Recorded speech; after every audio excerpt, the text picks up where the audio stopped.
हमारे पूर्वांचल के भाइयों के ऊपर बुलडोजर चला रहे हैं। सर मेरे टाइम में से काट लीजिएगा, पार्टी टाइम में से काट लीजिएगा, पार्टी टाइम में से काट लीजिएगा। सर हमारी पार्टी का टाइम 24 मिनट है। ऑनरेबल मेंबर्स, वन सेकेंड, शांत हो जाओ। माननीय संजय जी, माननीय संजय जी, माननीय संजय जी, पहले ये तय करो कि वफादार कौन है। ये वक्त तय करेगा कि गद्दार कौन है। कितने बांग्लादेशी घुसपैठिया मिले, कितने बांग्लादेशी घुसपैठिया मिले? मात्र 315, जिसमें नेपाल के बाकी लोग सिर्फ 78 मुसलमान मिले। वहां जो हिंदुस्तान की सीमा की सुरक्षा करने वाले हैं, जो वंदे मातरम का नारा लगाते हैं हमारे जवान, हमारे सैनिक, जो -50 डिग्री टेम्परेचर में सियाचिन में और +50 डिग्री टेम्परेचर में जैसलमेर में भारत की सीमाओं की रक्षा करते हैं, इस मातृभूमि की रक्षा करते हैं, उनके पीठ में छुरा मारने का काम आपने किया। उनकी नौकरी 4 साल की कर दी अग्निवीर। पहले ये तय करो कि वफादार कौन है। ये वक्त तय करेगा कि गद्दार कौन है। ये वक्त तय करेगा कि गद्दार कौन है। वंदे वंदे वंदे वंदे। कोई बीजेपी वाला वंदे मातरम नहीं लगाया सर, कोई बीजेपी वाला वंदे मातरम नहीं लगाया सर।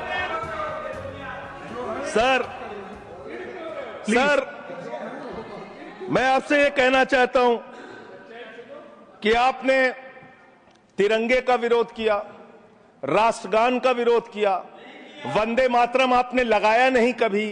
कोई आपका व्यक्ति देश की आजादी के आंदोलन में जेल नहीं गया कभी। आपने कोई देश के लिए, हमारे यहां अवधि में कहावत है, नाखून कटाए कि शहीद ना बना भैया। तू तो नाखूनों नहीं कटाया भैया, बिना नाखून कटाए शहीद बना चाहता है, बिना नाखून कटाए शहीद।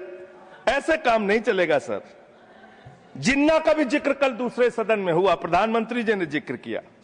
जिन्ना के साथ आपके कितने गहरे और मधुर संबंध थे, क्या इस देश के लोगों को पता है? नहीं पता, मैं बताता हूं।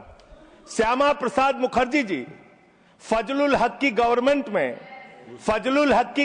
में फाइनेंस मिनिस्टर थे, और फाइनेंस मिनिस्टर रहते हुए उन्होंने अंग्रेज गवर्नर को चिट्ठी लिखी थी। Shyama Prasad followed this and told Governor Herbert the administration of the Bengal province should be carried on in such a manner that in spite of the best efforts of the Congress, this Quit India movement will fail. ये चिट्ठी लिखी है।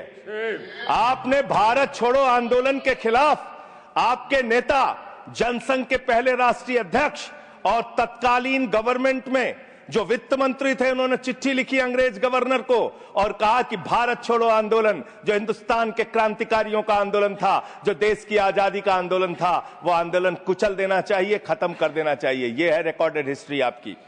ये आपको, आपके बारे में पूरे देश को पता रहना चाहिए।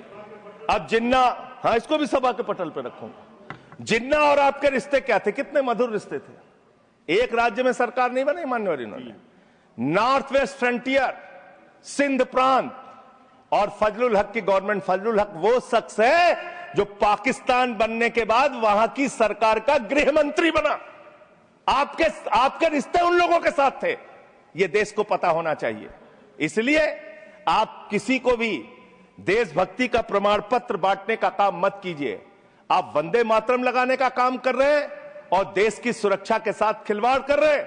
आप भारत की सेना को 4 साल के अग्निवीर पे लेके आ गए, जो हिंदुस्तान की सीमा की सुरक्षा करने वाले हैं, जो वंदे मातरम का नारा लगाते हैं हमारे जवान, हमारे सैनिक, जो -50 डिग्री टेम्परेचर में सियाचिन में और +50 डिग्री टेम्परेचर में जैसलमेर में भारत की सीमाओं की रक्षा करते हैं, इस मातृभूमि की रक्षा करते हैं, उनके पीठ में छुरा मारने का काम आपने किया। उनकी नौकरी 4 साल की कर दी अग्निवीर की। आपको मातृभूमि से प्यार है, आप देशभक्ति की बात करेंगे, आप देशभक्ति की बात कर रहे हैं। अरे मैंने साइकिल चोर सुना था, लॉकेट चोर सुना था, स्कूटर चोर सुना था, मैंने सुना था तमाम तरह के चोर होते हैं। आप लोग तो वोट चोर निकल गए हिंदुस्तान के अंदर। वोट चोर, 3 करोड़ वोट उत्तर प्रदेश में 3 करोड़ वोट की चोरी करने जा रहे हैं। कल की मीटिंग में पता चला 17.5% वोट उत्तर प्रदेश में काटे जाएंगे। आप ये कर रहे हैं, ऐसे लोकतंत्र को मजबूत करेंगे? ऐसे आप मातृभूमि की सेवा करेंगे? ऐसे आप मातृभूमि की वंदना करेंगे? मान्यवर, मैं आप लोगों से सिर्फ इतना कहना चाहता हूं मान्यवर आपके माध्यम से कि हमने फिल्मों में सीन देखी है, डाकू लोग आते हैं जय भवानी जय भवानी जय भवानी कह के और वो गांव का गांव लूट के चले जाते हैं। जय भवानी कह के गांव का गांव लूट के चले जाते हैं। हम इस देश के अंदर किसी भी सरकार को वंदे मातरम और भारत माता की जय लगाकर देश को लूटने की इजाजत नहीं देंगे। वंदे मातरम लगाएंगे, भारत माता की जय लगाएंगे, जय हिंद भी कहेंगे, राष्ट्रगान भी कहेंगे, वंदे मातरम भी गाएंगे, लेकिन देश के साथ गद्दारी और धोखेबाजी नहीं करने देंगे। आपको नहीं करने देंगे। ये देशभक्ति के नारे हैं, ये देशभक्ति के नारे हैं। आप बेरोजगारी पे बात नहीं करना चाहते, महंगाई पे बात नहीं करना चाहते, दलितों का मंदिर में प्रवेश वर्जित है, कहीं उनको रोका जा रहा है, उस पर बात नहीं करना चाहते, पिछड़ों का शोषण हो रहा है, उस पर बात नहीं करना चाहते। आपने मातृभूमि की सेवा यह की है कि आज हिंदुस्तान के ऊपर 200 लाख करोड़ रुपए का कर्जा है, 200 लाख करोड़ रुपए का कर्जा। आपने हिंदुस्तान को आज इस स्तर पे पहुंचाने का काम किया है। और दूसरी बात मैं पूछना चाहता हूं आपके माध्यम से मान्यवर, इस देश में मजदूर भी हैं, किसान भी हैं, आदिवासी भी हैं, दलित भी हैं, पिछड़े भी हैं, सवर्ण भी हैं, सब में अनपढ़ है, सब में भारी संख्या है जो पढ़े लिखे नहीं है, जिनको संस्कृत का ज्ञान नहीं है, जो नहीं पढ़ सकते वंदे मातरम। तो आप उनको कह रहे हैं कि वो देशभक्त नहीं है। मैं आपके माध्यम से कहना चाहता हूं, वो देश को लूटने वाले अडानी जैसे पूंजीपतियों से ज्यादा बड़े देशभक्त हैं, जो अपने बच्चों के लिए श्रम करते हैं, मजदूरी करते हैं, कुली का काम करते हैं और अपने बच्चों का पेट भी पालते हैं, देश की भी सेवा करते हैं। वो आपसे ज्यादा देशभक्त हैं। उनकी देशभक्ति को आप इससे चेक करने का काम मत कीजिए, उससे परीक्षा करने का काम मत कीजिए। मान्यवर, मैं अंत में एक और बयान आया, उसका जिक्र करके अपनी बात को खत्म करूंगा। अभी एसआईआर की प्रक्रिया के तहत उत्तर प्रदेश के मुख्यमंत्री ने कहा कि डिटेंशन सेंटर बनाए जाएंगे। 80 लाख लोगों के वोट आपने बिहार में काट दिए, वहां कितने घुसपैठिए मिले आपको? अरे भाई, ये भी मातृभूमि की बात हो रही है। आप लोग चाहते हैं बांग्लादेशी यहां पे आ जाएं, मातृभूमि को सुरक्षा को खतरा हो जाए? आपको तो चिंता वही है ना, वही तो बात कर रहा हूं। कितने बांग्लादेशी घुसपैठिया मिले? कितने बांग्लादेशी घुसपैठिया मिले? मात्र 315, जिसमें नेपाल के बाकी लोग सिर्फ 78 मुसलमान मिले। वहां 80 लाख लोगों के आपने वोट काट दिए। अब आप कह रहे हैं उनको डिटेंशन सेंटर में रखेंगे, उनको डिटेंशन सेंटर में आप रखेंगे जो हिंदू हैं, जिनके जो पूर्व आईएएस हैं। आप इस देश का सिर्फ माहौल बिगाड़ना चाहते हैं। आप इस देश को सिर्फ नकली नारों के